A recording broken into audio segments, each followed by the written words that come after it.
వందల కోట్ల రూపాయల అభివృద్ధి ప్రణాళిక కార్యక్రమాన్ని ఈరోజు మనం ప్రారంభించుకుంటున్నందుకు నేను చాలా సంతోషిస్తున్నా. విద్యాశాఖ అధికారులను మనస్ఫూర్తిగా నేను అభినందిస్తున్నా. మీరందరూ పెద్ద ఎత్తున చప్పట్లతోని ఈ అధికారులందరినీ అభినందించాల్సిందిగా విజ్ఞప్తి చేస్తున్నా. మిత్రులారా, తెలంగాణ నేపథ్యం గురించి నాకంటే విద్యాశాఖకు సంబంధించిన మీకు ఎక్కువగా తెలుసు.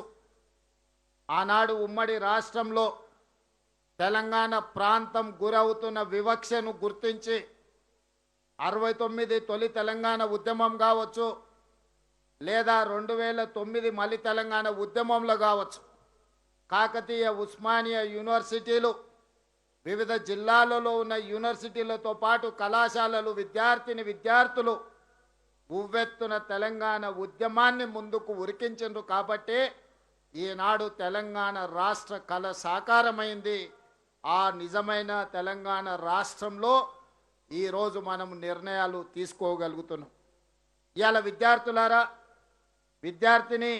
విద్యార్థులు వాళ్ళ చదువులు, వాళ్ళ కళాశాలల సమస్యలనే కాదు, తెలంగాణ సమాజం ఎదుర్కొంటున్న వివక్ష కావచ్చు, తెలంగాణ రాష్ట్రానికి రావాల్సిన నిధులు కావచ్చు, నియామకాలు కావచ్చు, తెలంగాణ రాష్ట్ర రాజకీయ ప్రాతినిధ్యం కావచ్చు, ఎప్పుడైతే సమస్య వచ్చిందో ఈ సమస్యకు పరిష్కారం శాశ్వతంగా చూపించలేదో, ప్రతి సందర్భం తెలంగాణ సమాజానికి వచ్చిన సమస్యను తమ సమస్యగా భావించి ఈ ఉస్మానియా కాకతీయ విద్యార్థులు ఉద్యమం బాట వైపు నడిచిండ్రు.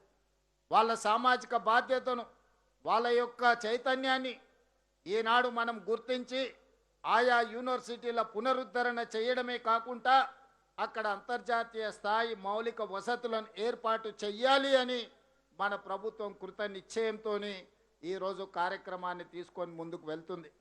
మిత్రులారా, మీకు అందరికీ తెలుసు, యూనివర్సిటీలను నిర్లక్ష్యం చేస్తే, విద్యను ఒకవేళ నిర్లక్ష్యం చేస్తే తెలంగాణ సమాజం బలహీనపడుతుంది.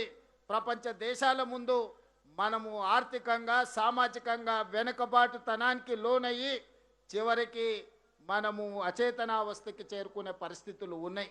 అందుకే ఈ తెలంగాణ సమాజంలో పేదలకు విద్యను, నాణ్యమైన విద్యను, సాంకేతిక నైపుణ్యాన్ని అందించడం మా ప్రభుత్వం ఒక గురుతర బాధ్యతగా భావించింది.